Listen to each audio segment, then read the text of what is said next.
South Africa is home to one of the world's top teams, the Springboks. It's also home to Africa's only national league of wheelchair rugby, the only full-contact Paralympic sport.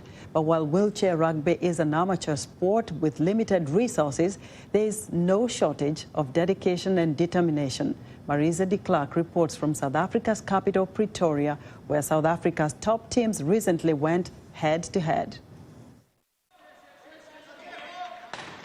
The South African Wheelchair Rugby League finals mean the country's best players literally get to crash things out on the court.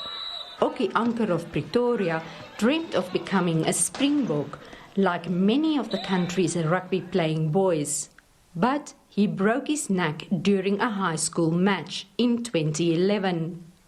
Now he considers himself honoured to have played twice for the Wheelboks, South Africa's national wheelchair rugby team. From the first day I was just loving the game, and the contact and the adrenaline and pumping is almost the same as normal rugby. We faced the Anker 2 times in 2013 and 3 times in 2015. It was a great experience to still face the Anker and sing the national anthem. Leratho Netchane became Africa's first female wheelchair rugby player 12 years ago. After taking some time off, she's back, playing with the Mustangs of Bloemfontein in Free State Province and encouraging the next generation of players. With the limited resources that we have, we are trying, and I believe that the Lord is going to take us through to where we need to go. Because now, whatever we do, especially as a team, we are not doing it only for ourselves. Playing wheelchair rugby is pricey. An imported specialized high-performance wheelchair alone costs just over $8,000.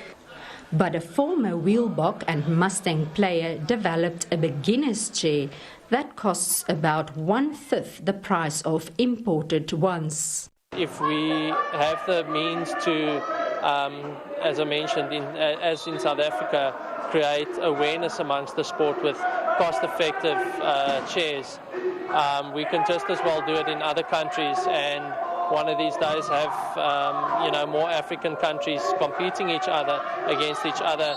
South African wheelchair rugby hasn't competed internationally since 2015 because it's simply too expensive.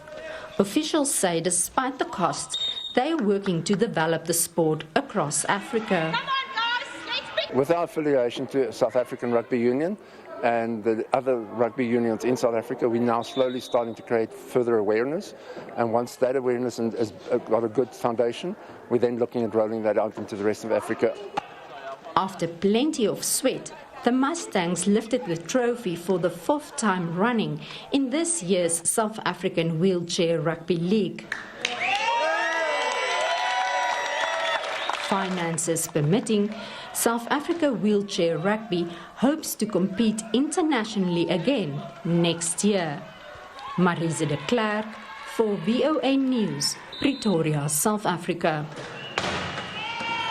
And that's our show for today. You can also visit us online at voaafrica.com. I'm Esther Gidhu in Washington. Chamberlain Uso has our last word from Lagos.